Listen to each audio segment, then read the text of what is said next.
Good morning, everybody. Welcome to Living Astrology with Janet Hickox. Grab your cup of coffee or your tea, sit back, and let's chat about what is happening up in the stars above. Sorry, a little froggy in my throat this morning. It's good to be with all of you this morning, and I hope all of you had a wonderful weekend. And let's take a look at who's checking in early this morning. Sunny smiles. Good, sunny, glorious rising to all. Not so sunny or glorious here, at least not from the sky, but at least we're here, right? We're up, we're at 'em, we're awake. Thank you so much, Sunny Smiles. And Kathleen Mallory, good morning. I mostly moved into my new home and feeling great about life. I was thinking about you this morning, Kathleen. So thank you so much for letting us know how you're doing. Good morning, Tom. It's good to have you with us this early in the morning. I hope there's good news from the planets today. And Corey, good morning. And M.A. Jules, good morning to you. J-Lo, good morning to you. Corey says she's also feeling positive today. I have a good reason for why everybody's feeling positive or can feel like there is maybe something optimistic happening out there. And that is because this morning at 1:53 a.m. my time, so 4:53 a.m. for those of you on the East Coast, the planet Mars, the planet that rules our actions, the forward momentum that we take in our lives, moved into Sagittarius, a sign of luck and fortune, but also a sign that is ruled by Jupiter. So we have the idea of restored or renewed optimism and also growth and expansion opportunities. So we're going to talk a little bit more about what that means for all of us. We also have today Mercury moving into the sign of Capricorn, and that's an interesting move. That changes up some energy. And then as well, we have the moon in Aries. The moon in Aries is ruled by Mars. So we have Mars connected with the moon this morning, all of the day today, actually. And then we have Mars in Sagittarius, Mars, the ruling planet of Aries, connected to Jupiter now, the ruling planet of Sagittarius. And then Mercury joining both Venus and Pluto in Capricorn. And that puts Saturn also in play because Saturn is the ruling planet of Capricorn. So we have a lot of like little inroads being made today with the planets. The rest of the week, honestly, is a fairly quiet week. When we get to Friday, we'll be talking about the full moon, which occurs on Saturday in the sign of Gemini. And that will actually be a sort of neat completion, perhaps, or at least a period or maybe a semicolon at the end of a sentence that began when the nodes moved into Gemini and Sagittarius. And so now we have a full moon coming up just as the nodes are getting ready to shift once more out of that Gemini Sagittarius axis and into Taurus and Scorpio. So, which we're going to talk more about when we get into tomorrow's webinar because it sets the tone literally for the year ahead.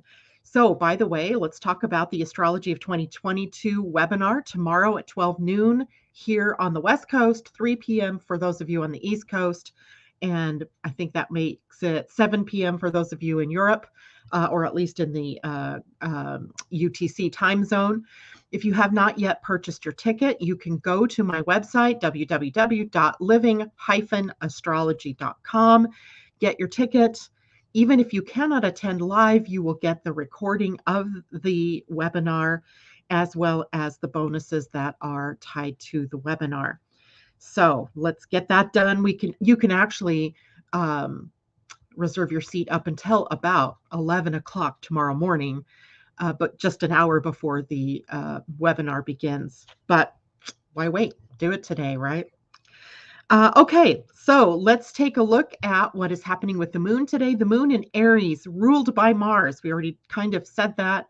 So we have a day perhaps where we have a lot of action, verve. Let's call it verve, just because I like that word. It sounds good. I'm into V words right now. So we have verve today. And what is verve but maybe some excitement, some energy of motion, moving, dynamism. So, with Moon in Aries, our emotions may become a little bit more volatile, maybe a little bit more impatient. So, we'll have to watch some of that. But for the most part, we have a pretty good day when it comes to the Moon in Aries. Now, the Moon today will be in a trine to the Sun in Sagittarius, a fellow fire sign. So, we have the trine energy between the Moon and the Sun. And we have a square to Pluto in Capricorn, the Moon in Aries. And that puts pressure, as we saw all through 2020 and early 2021, the pressure of the squares from Capricorn. And then we have also a square to Venus. Pluto and Venus in a conjunction that happened on Saturday and is still fairly close together. It'll happen again in exact on Christmas Day. So we have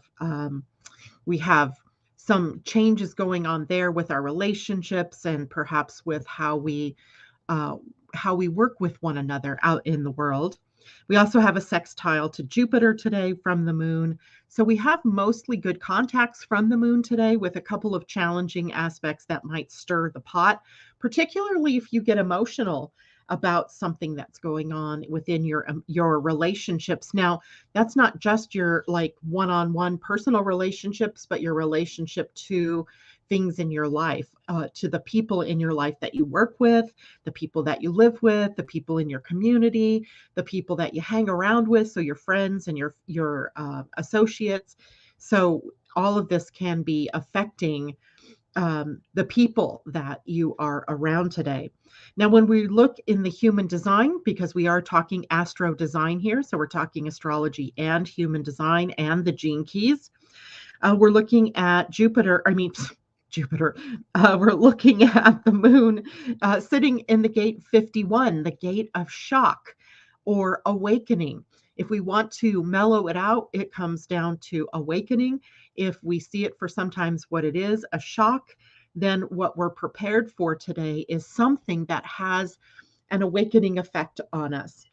And the awakening is about an initiation into a higher way of being, an initiation into the spiritual forms of life, an initiation into higher love, as 51 connects across the aisle to the gate 25, which is the gate of universal love.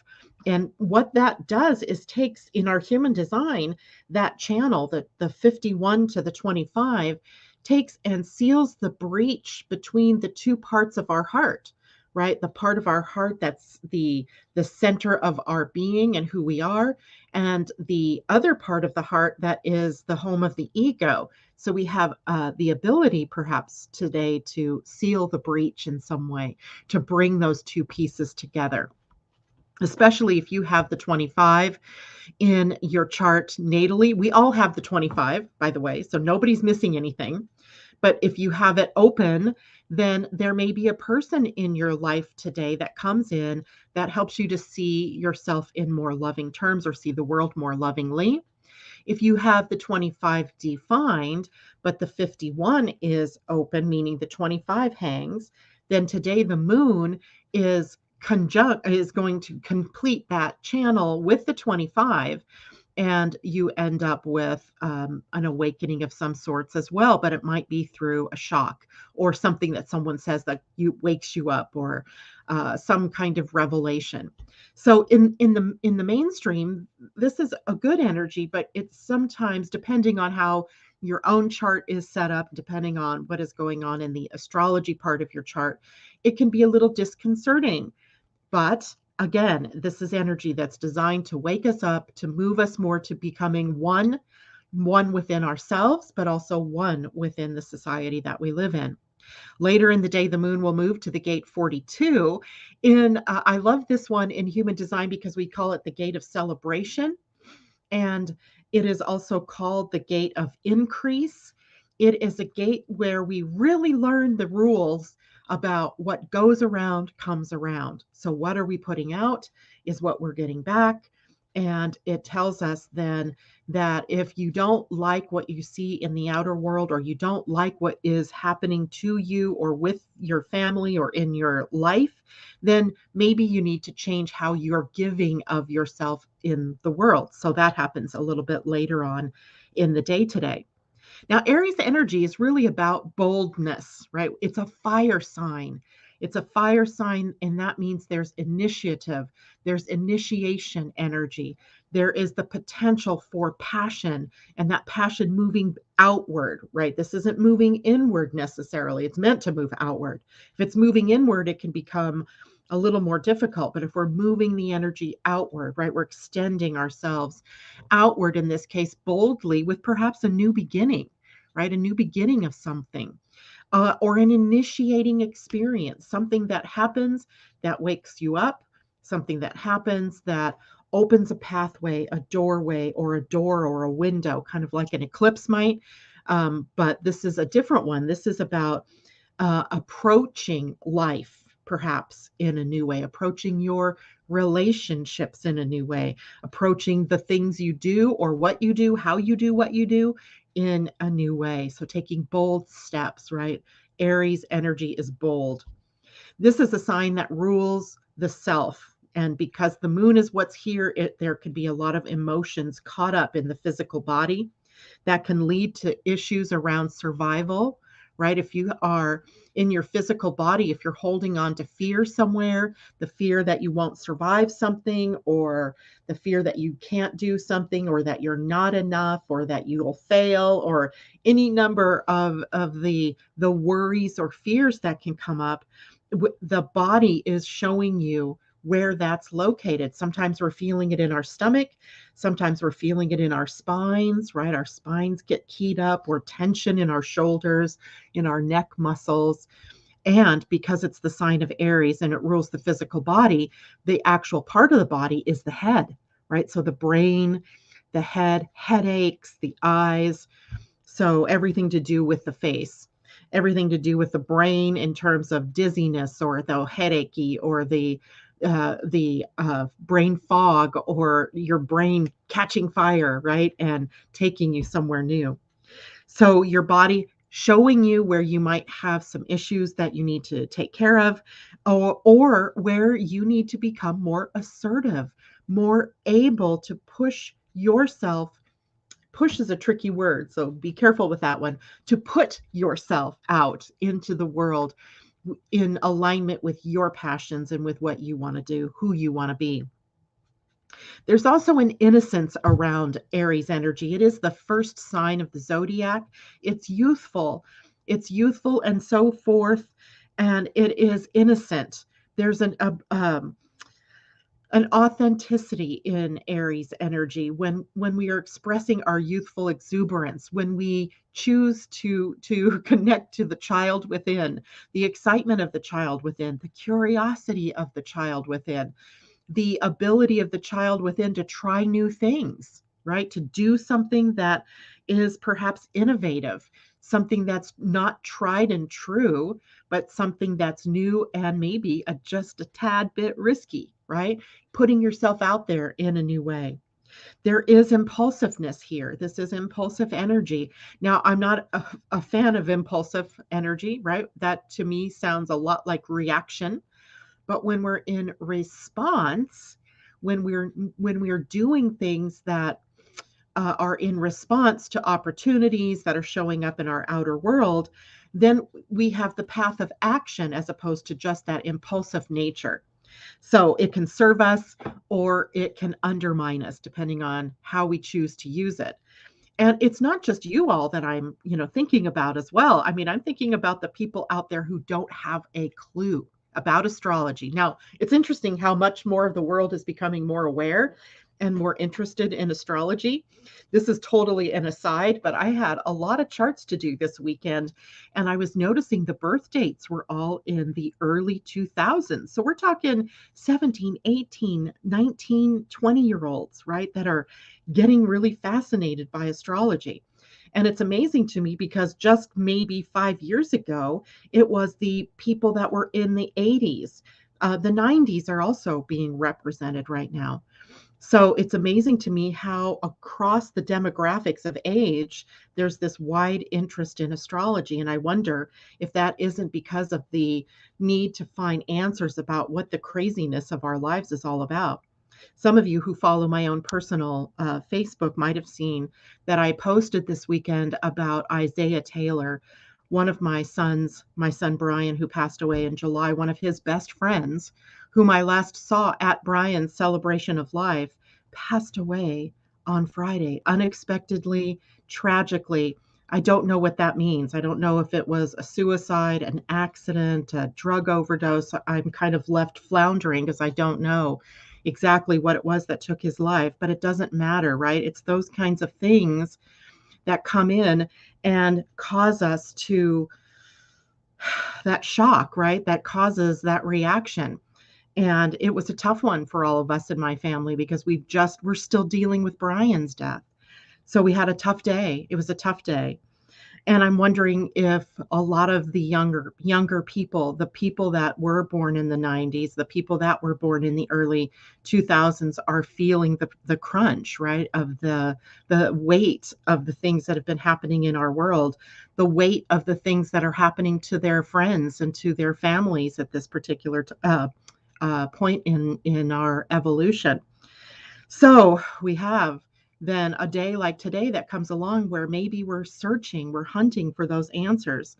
And one way that we can work with this is to be able to put ourselves out there into the world.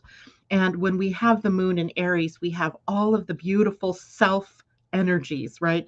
The self direction, the self reliance, and self discovery and self sufficiency. There's a real independent streak here. But this independence is also putting the pressure on us to understand how we are all together in this. So while one family is experiencing a tragic loss, the effects blossom out to all of the people who've experienced loss, to all the people who have in some way been a part of a loss in somebody else's family. So we have all of these different connections, and when we look at independence in Aries, that's great. Independence is sort of the thing that gets us out into the world to live our lives, but we also have to look at the interdependence of it all.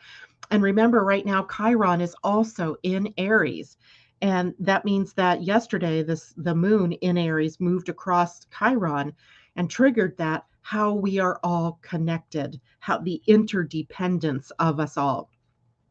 And I just want to point out, we talk a lot about the axis energies. So when we're talking about the moon in Aries, we have to also bring in some of the Libra qualities because Libra is the exact opposite. And one of the things that we can see is a theme of independence that runs between the two signs, that runs between Aries and Libra, where in Libra, it can lead to codependence, right? A lack of being independent can lead to codependence.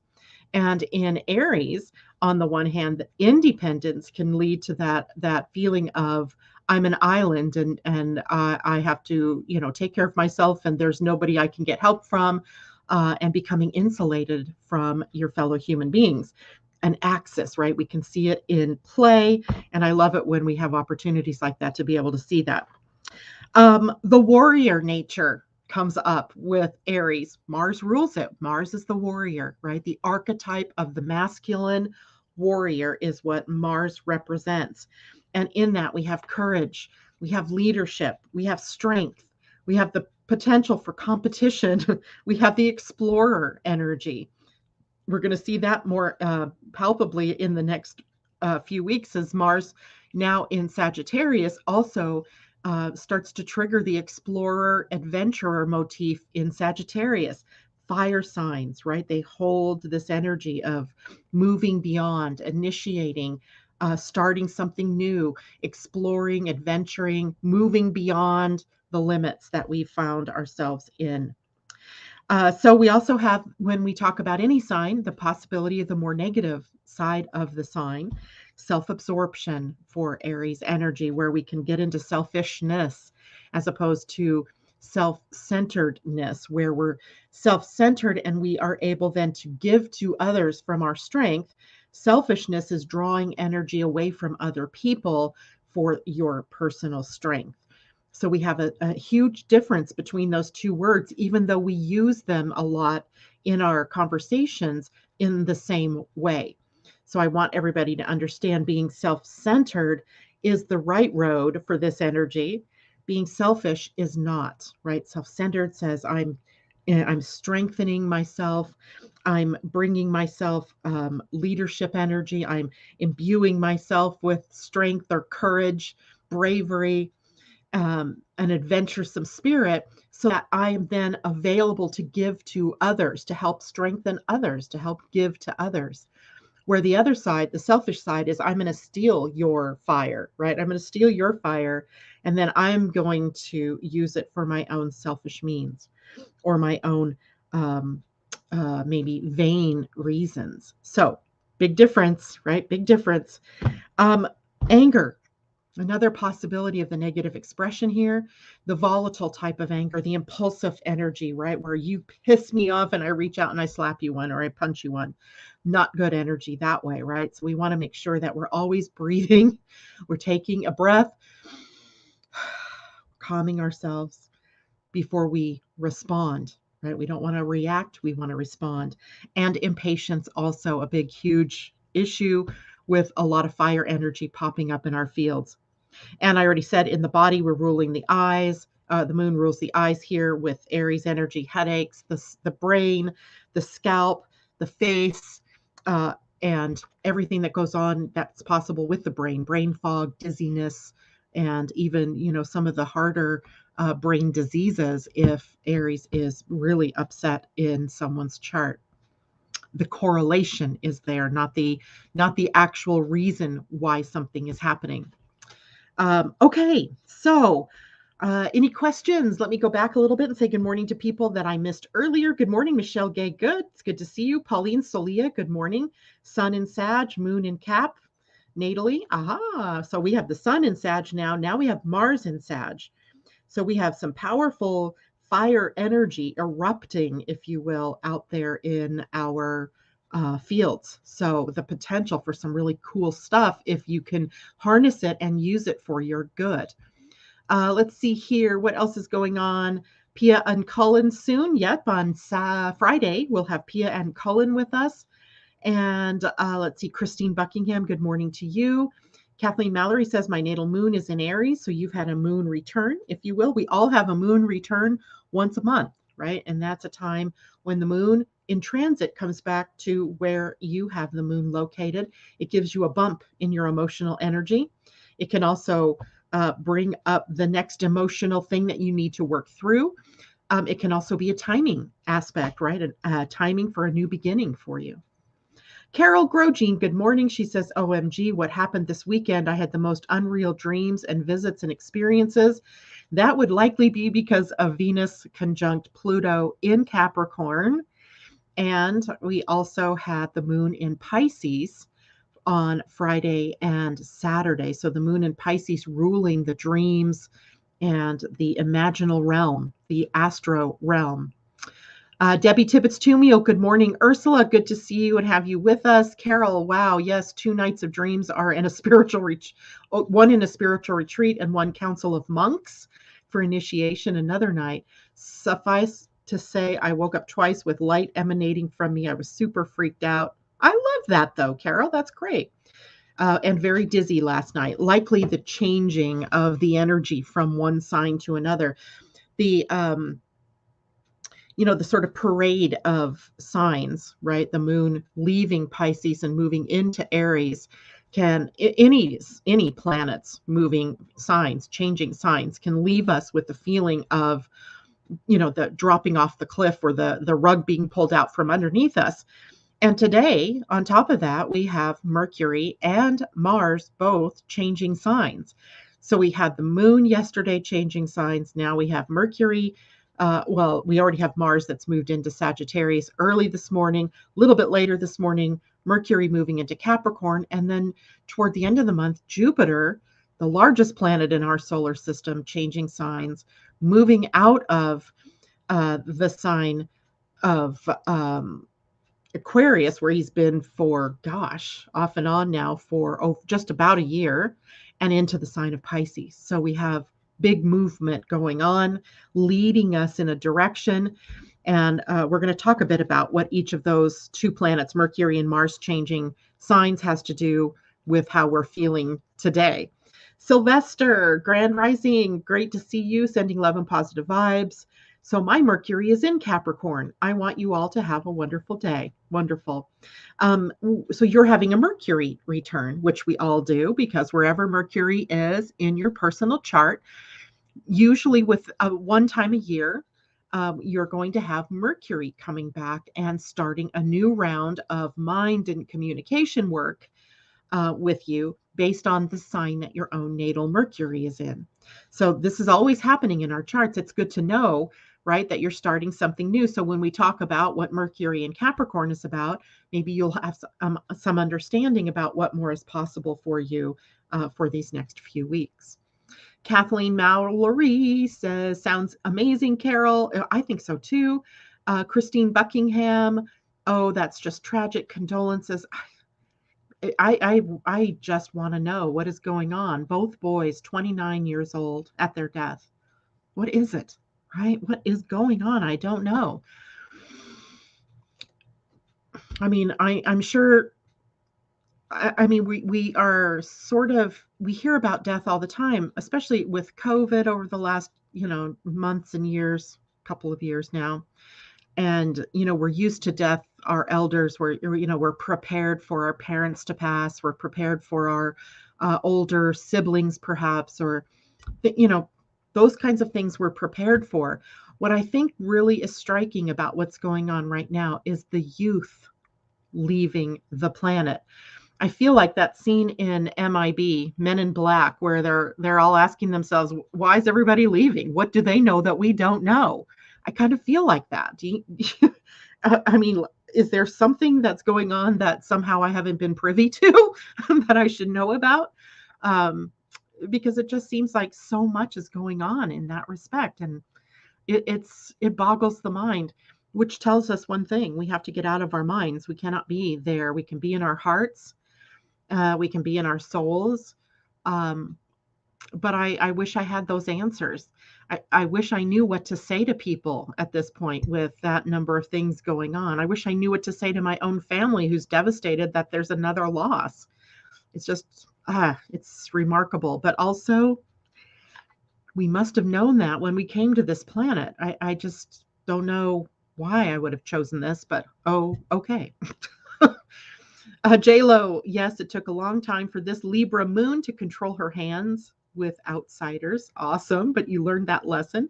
Michelle Gay Good, my Aries daughter had some fiery reactions that led her to choose to leave her backpack in the car.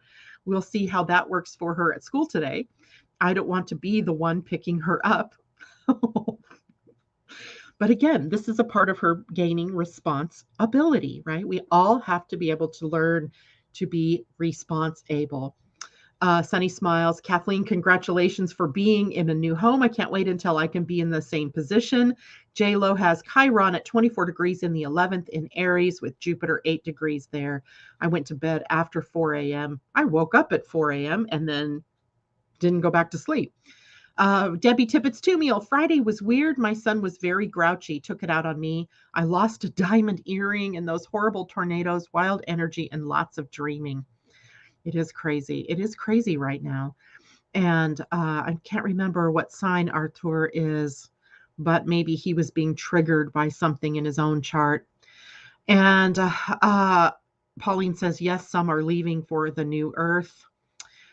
Sylvester, I'm about to start a new journey with my family. I'm excited. This journey may have challenges, but there will be much love brought on this journey. I love that. Good morning, Susie Gemini. Good morning, Karen Divine. Karen says, the energies are really well over the top for everyone around me. Lots of trauma. Yes, I can totally see where that's coming from.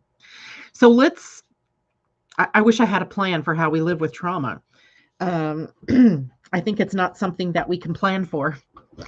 I think when it happens, we do the best we can in the moment, and we remember that everything has a purpose, that even though it seems random that these young people die or take their lives, or that things happen that seem chaotic and ridiculous, or nature even showing us that with tornadoes, which I don't remember this many tornadoes in December. I don't know, maybe I'm wrong, but I don't remember hearing about that. That seems like a springtime thing. Um, so we have a lot of chaos around us, and what do we do with that? And I think the biggest lesson in all of that for all of us is that we come within. We go inside where it's peaceful. We go inside to our inner self, where we can join up to the quiet, right? Where we can join up to the spiritual and do our best every day to show up with as much love and understanding and accepting and tolerance and compassion and empathy as we possibly can, right? That's really all we can do. And don't forget that there is um, even though these things trigger big emotions, there's something to be said about releasing all of this emotion that we have felt, especially because we've been fatigued by the outer world. So much happening. If you just take a look at the last few years, how much has happened, and how the fatigue that has set in, as you know, it seems like we're just being ragdolled from one big thing to another. And in that, then we hardly have time to process the first thing that happened, much less the succession of things that have happened. So it really is pushing us to our more divine selves, to our more inner selves. So we have that. Now, let's take a look at why some of us are feeling more optimistic this morning, why the bigger picture ahead looks brighter. And that, in no small part, is because of Mars moving into Sagittarius. It shifts our motivation, our excitement from the more intense, emotional, baggage oriented Scorpio energy that it's been in, and emotionally intense energy that it's been in, into Sagittarius is more adventuring and exploring and let's get moving kind of energy, right? The fiery energy. We go from deep water into fire, and the fire of action that's pushing outward toward the wilderness, if you will. And indeed, there's a bit of a wildness to this setup.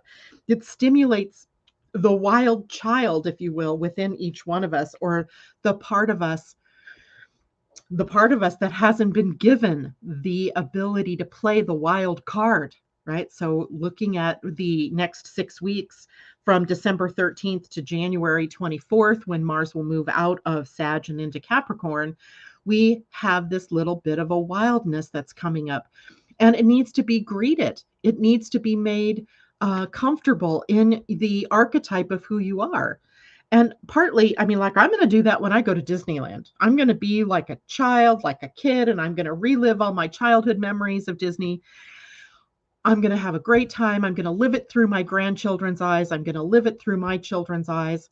And that, to me, feels like something we could all use right now, right? Going back to the things that made us happy, that caused us to feel excited about life when we were younger. So stimulating that wild child. What is it that you can do that feels more alive and more expressive? Mars is now in Jupiter territory. So there's an expansion quality, an expansive quality, taking expansive action now, excitedness, optimism that wants to move forward. Moving through territory, though, right now, Mars is going through where the South Node has been. So the South Node has moved through from the 30th degree of Sagittarius backwards through to the 0 degree. It's not quite to 0 degrees. In fact, the South Node today in Sagittarius is at, well, let's see, 1 degree. So Mars is about to conjunct the South Node. And that means it's moving through territory where we've been experiencing a bit of a completion, where we are coming to terms with some karma, even collectively. And the collective karma in Sagittarius has been about our beliefs, about our philosophies, our dogmas, and our self-righteousness, and the things that we've held on to that weren't open and inclusive, but where we've been really rather focused on the exclusivity factor. So with Mars moving now through the territory where that south node has been, we may find that we're coming to a closure somewhere with something in the Sagittarius part of our charts. So here's where it's good to have your own chart in front of you. What house is Sagittarius sitting in?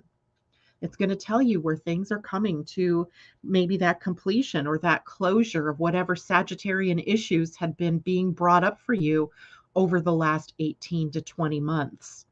And then what we can do now is choose to take new action, move in a new direction, choose to be different, choose to be more inclusive, more looking at the broader picture, right? We have an enthusiasm and maybe a new willingness to try the new, right? To try something different, to get out of that Plutoan psychosis that we've been in, doing the same things and expecting new results, the very definition of insanity.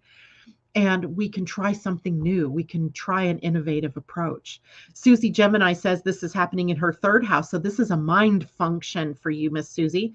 This is a communication function. This is about what you're learning and what you're teaching. This is about your neighborhood and how you are living within your community, how you're sharing of yourself in your community. So Mars for the next 6 weeks is giving us an eye to the future, but at the same time helping us to close down the karma of the last 18 months while the South Node's been transiting through here.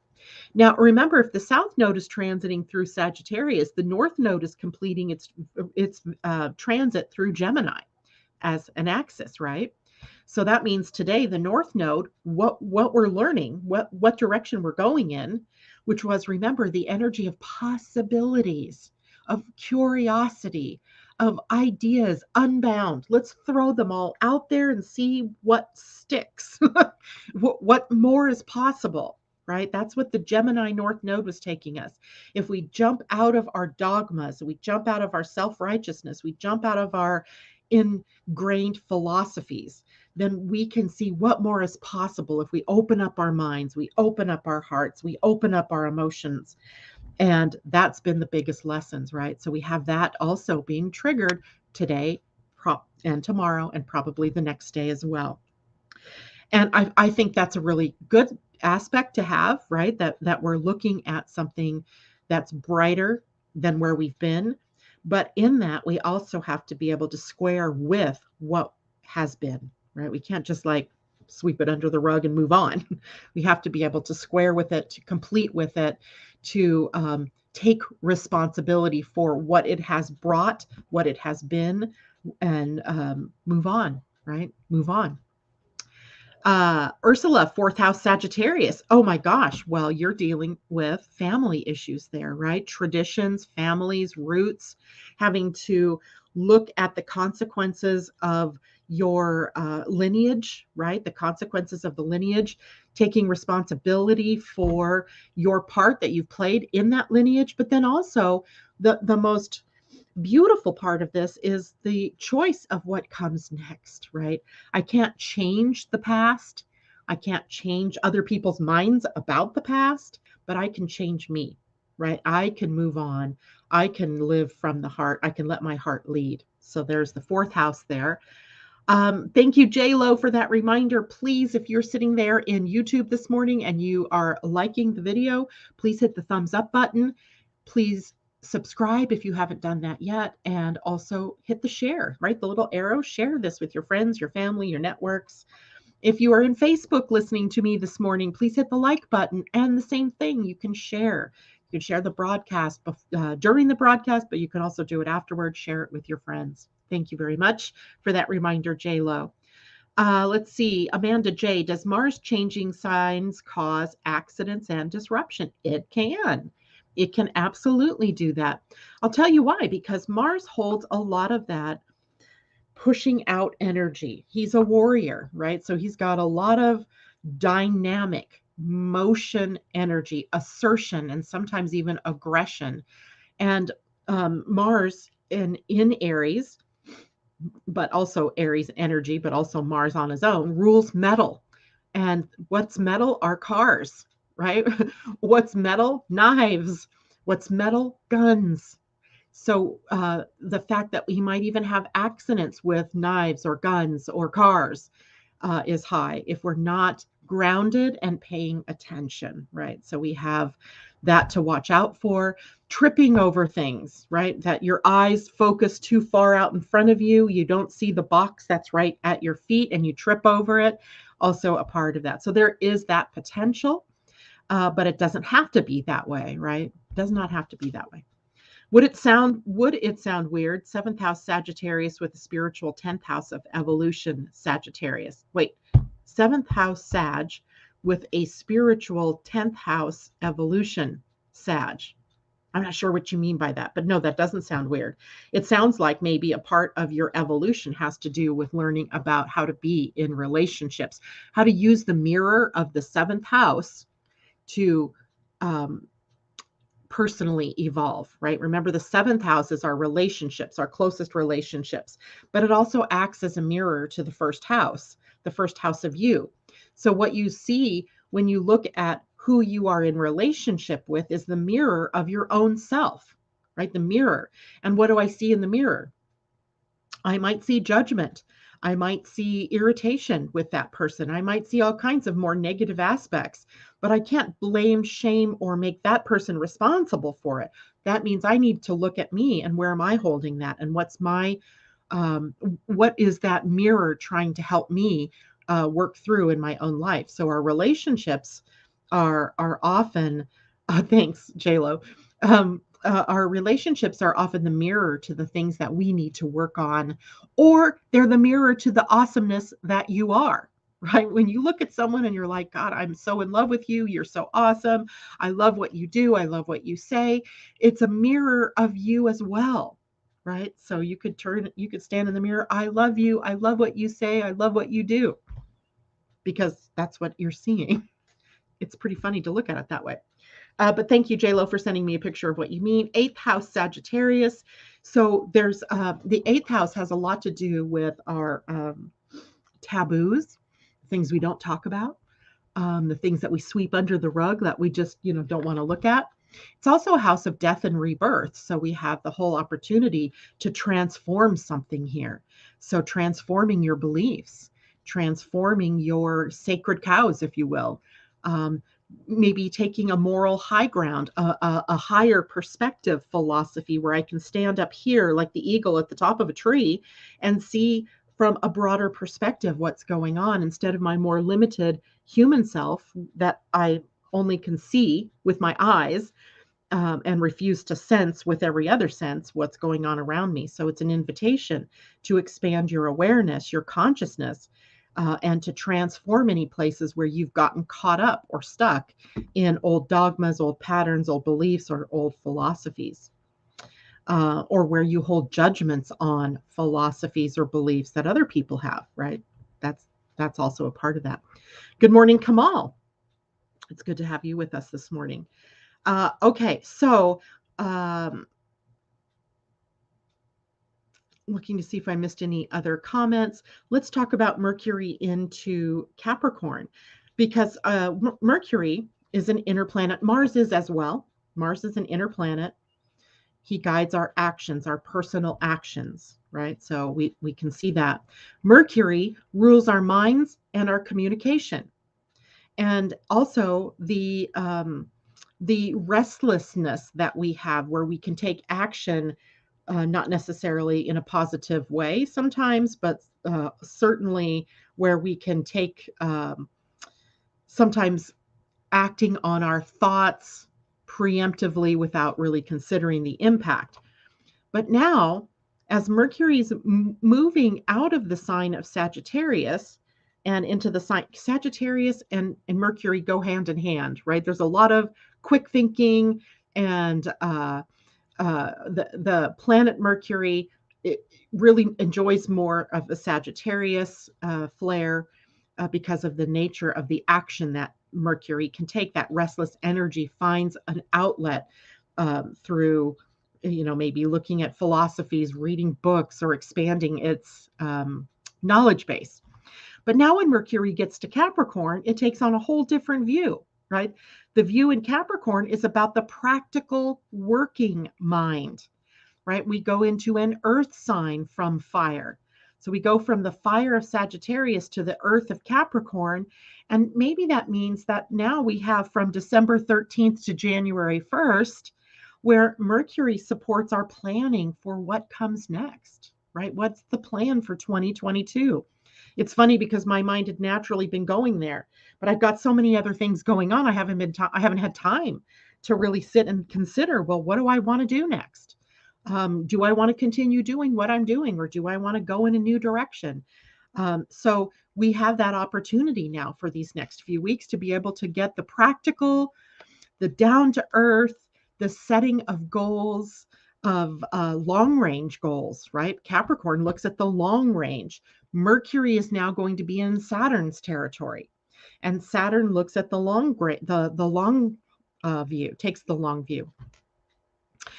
So our long range goals, maybe for the year ahead, maybe for the next 5 years, maybe for the next 10 years. I don't have any designs on how far ahead I want to plan. Everything seems so chaotic. I'm not sure I can plan for much more than maybe a month or two at a time. But here we have the opportunity to at least say, these are my longer range goals, dreams. Then we have, with Mercury here, the opportunity to build or to formulate the plans that are going to build the foundation, right? The structure of what it is that we want to do as we go forward. We get to ground our dreams into reality with Mercury and Capricorn. The vision created for us, or that we created while Mercury was moving through Sagittarius, now finds its home, right, in this Capricorn energy. Now we get to ground it in. Mercury moves fast. Capricorn does not. So we now have a fast planet that has to slow its roll moving through Capricorn. So we can choose ourselves, right, to slow things down, to be more deliberate, more planning in our steps, right? That earth sign energy appreciates the plan, right? Loves to work the plan. And because of the more conservative nature of Capricorn energy, we have the time of the opportunity to do a check-in or a checkup. Where are you wasting resources, your time, your energy, your money? And what do I want to do to plug the leaks? How can I become more preservative and more conservative, right? And I'm not talking conservative as a political movement. This is more conservative as, how can I create something that has a sustainability factor in it, that can stand the test of time? Time, Saturn, Capricorn, now Mercury, right? So what is going to stand the test of time? And what do I need to do in order to build something that will withstand time? Okay. So, and note that, Mercury is more of the mind that gets restless, and it's dynamic, right? So we might have to be more prepared to slow things down and maybe journaling is a good idea. As ideas pop in, that you can just write them and then go back to them later as a part of the planning. It's possible that your mind is restless and doesn't want to sit and think, and just starts to throw a bunch of spaghetti out there at the walls. So be more deliberate, right? Take your time to consider. Use the mind in a more deliberate fashion rather than in a more scattered or less than systemic way, right? Systematic way. Questions about that? Go ahead and put that in the chat. Asa, hello. It's good to see you with us this morning. And don't forget, now Mercury is also going to pass by Venus and Pluto during this transit. And we'll enter later in his transit, we're going to enter into the shadow zone of his next retrograde. He turns retrograde on January 14th in Aquarius, but we'll backtrack back to about 24 degrees of Capricorn. So it behooves us to pay attention to what's going on right now with Mercury's move into Capricorn, because we're going to relive some of it. We're going to relive some of it as we get closer to January, or when we get into the retrograde, which will be in January 14th. But again, that happens at Aquarius, but he moves backwards into Capricorn. So last year, or in 2021, all of Mercury's retrogrades were held within air signs. This year, what we're doing is we're taking the ideas and the aha moments, possibility thinking in the air signs, and we're moving them backward into earth signs. And that means that what we're doing is taking a practical approach to setting up our ideas in the world. That's just a little aside for what's going on for 2022. All right. Now, if you have questions, go ahead and put those in there and I'll take a look at that in a moment. So on Friday, I wanted to talk to you about sextiles and semi-sextiles. And I wanted to talk to you about those because they take an almost larger than life view for the year ahead, in that as we get further into 2022, all of the outer planets align themselves in a semi-sextile to one another. So we'll have, for example, we have Neptune in Pisces. Let's go back even further. We'll have Uranus in Taurus. Then we'll have Jupiter in Aries. This will be in April. And then we will have Neptune in Pisces. And then we'll have Saturn in Aquarius. So we have and we'll have Pluto in Capricorn. So we'll have Capricorn, Aquarius, Pisces, and then Aries and Taurus all in a row with planets in them, and longer journeying planets. The only one that will only be there for a short time will be Jupiter in Aries. And that sets us up for these planets not only to be in a semi-sextile or 30-degree relationship with one another, but also a sextile with some of them. So we have, if we can interpret what are those things mean, what does it mean to have a semi-sextile? What does it mean to have a sextile? Then maybe we can get a read on what's going to be necessary for us to move forward into in our own personal lives, but also to move forward in 2022.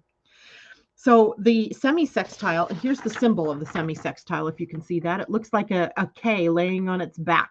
So if you're looking at your own chart and you see that, that's a symbol of a semi-sextile.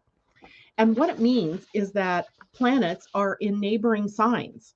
So if you have the sun semi-sextile the moon, it might mean that the moon, maybe your sun is in Gemini, but the moon is in Cancer, or the moon is in Taurus, right? They're in neighboring signs. And often first of all, neighboring signs don't get each other very easily, right? They're in different elements, and they're in different qualities meaning air, fire, or elements meaning air, fire, earth, or water. But qualities meaning cardinal, fixed, or mutable. And so neighboring signs, they are in totally different elements and they're in totally different modes. So for example, Aries, fire, and cardinal, taking the first steps, right? Initiating energy. Taurus is earth and is fixed, right? So we have totally different qualities between the two signs. So how do they get along? How is Uranus and Taurus meant to work with Jupiter that will be in Aries? And that semi-sextile shows the way, right? The consecutive signs, they can work constructively together if and only if they learn to cooperate, to use the best qualities of each sign. Thus, one of the big themes that we'll look at in 2022 is going to be the theme of cooperation. We're going to see that it's not going to be so easy for people to move in these various directions, to pull, like the push me, pull you in opposite directions, that we're going to have to find this middle way. We're going to have to find a pathway of cooperation. Now, the planet in the sign preceding the sextile, semi-sextile to the one next to it, paves the way, as it were, for the following one. So if we have Jupiter in Aries and Uranus in Taurus, which we will, then Jupiter in Aries is paving the way for the next steps for Uranus and Taurus. And what does that mean? Well, Jupiter, we just spent a good deal of time this morning talking about Aries, right? About an initiation, about a new beginning, about moving the physical self forward, about innocence, about independence, right? We did a lot of talking about that. Jupiter's going to magnify those qualities, but applying them to Uranus and Taurus, which is changing our economy, changing our values, changing the banking system, changing our ideas of what it is to be worthy or self-worth, self-esteem. So we have these two planets needing to cooperate, finding a new path forward, but also how do we change things that tend to not change very easily, right? I mean, think about the economy. It's not an easy thing to change, to turn it around and move it in a different direction. It takes time, it takes effort, it takes cooperation. Now, multiply that again, because then we also have Neptune in Pisces that is going to be pressuring Jupiter in Aries, the preceding planet, paving the way for the next one. So maybe adopting a more spiritual ideal, a spiritual way of being in the world, of working with one another to enable Jupiter in Aries to initiate new territory. So the semi-sextile paving the way, and what's needed, what's necessary is the cooperative piece, right? The collaborative mind, the ability for us to come together, even if we are from differing sides of the aisle or we have completely different ideologies, we have to come together in order to cooperate. Now, the sextile. So the sextiles skip a sign. So Pisces is sextile to Taurus, right? So Neptune in Pisces will be sextile to Uranus and Taurus. And the sextile is a much more exciting sort of potential. It has ease associated with it because it's a 60-degree relationship within it. And that angle is harmonious. We call it harmonious. They're in complementary elements, right? So we'll have Neptune in water with Taurus fire, or Taurus earth. So we have fire and air, water and earth. Those are complementary elements, and they work well together. And so what we have as a potential, we might have a challenge before us, a challenge to take action or a challenge to act on something, a problem, a challenge, an opportunity, right? But the sextile is giving us the opportunity to learn and expand our horizons without the tension of the semi-sextile, right? So when we naturally go with the flow of cooperation, collaboration, teamwork, synarchy, then we have a better opportunity of making a more successful flow out of some of the energies that are coming up. So take a look in your own charts. Look, oh, here's the symbol for the sextile. It looks like an asterisk, right? So you're going to look for that symbol and you're going to look for this symbol, the K on its back, right? Those two symbols, the sextile and the semi-sextile, to give you a clue as to what planets might be under pressure from Capricorn to Aquarius to Pisces to Aries and to Taurus. Okay. Heads up, right? There's nothing like having a heads up and being able to learn something about yourself at the same time. Okay. So Tom, everybody's saying hi to Asa. Hello to one another. Questions. So J-Lo, having Jupiter in my natal chart, will it be supercharged with blessings? Heck yeah. It's always supercharged with blessings. It's just about whether we see them as such or not. Maybe the hidden 12th house coming out. Possibly. That depends on how all of that is. So personally, you all have an activation going on as we move into 2022 from the Capricorn part of your chart, wherever that is, wherever it lines up, to the Taurus part of your chart. So that's where a lot of work is being done. And it's not quite half the chart, but it's a good chunk of the chart, right? Where that's all happening. Now, because a lot of the planets that are there are more of the collective planets, it might not be personalized unless you have something in that sign that it connects to, that the transiting Uranus, Neptune, Jupiter, Saturn, or Pluto connect to.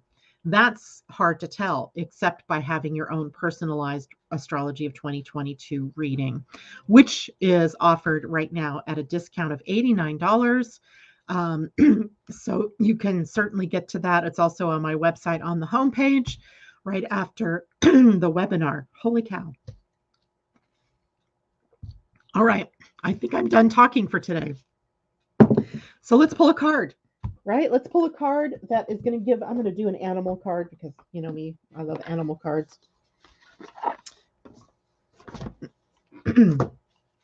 Let's get an animal that's going to get us through this week. And don't forget, you can still, if you haven't yet, get a ticket to the webinar tomorrow, which even if you can't attend live, remember there is a recording. And I also sent the slideshow. I also put it in audio format so that if you are someone that likes to put it, or listen to it in your car, you can do so. I love it.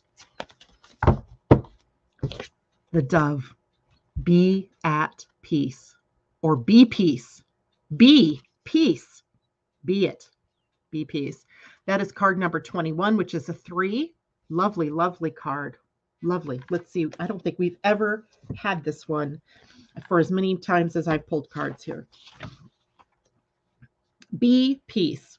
With her peaceful cooing, the gentle dove spirit invites you to embrace the energy of peace and allow compassion to warm your heart. You always have the power to generate peace within you, and the appearance of dove spirit is a reminder that today and every day is a good day to meditate, to quiet any turbulence within as you embody tranquility. Above, below, and all around you, much may be happening to distract you, but you are called to engage it with the heart of a peacemaker, asking yourself, what would peace do? Can you agree to disagree? The peace you seek rises within and spreads out into the world as Spirit sends her messenger to remind you of the beauty of a harmonious existence with all that is. How beautiful and powerful is your compassionate heart. Gotta love it. Peace. Be peace. Don't be at peace. Be peace. Be it. All right, guys, that is it for me. I will see you on Friday with Pia and Cullen. We have a lot to talk about with them. I realize that we're coming up to a change in the Aries star point and a lot of great energies that we're going to Venus changing phase twice between the time we talk to them and the next time we talk to them. So we'll have a lot to talk about with Pia and Cullen on Friday. Much love to all of you. Take care. I will see you Friday. Bye for now. I'll see you, some of you, tomorrow. Bye for now.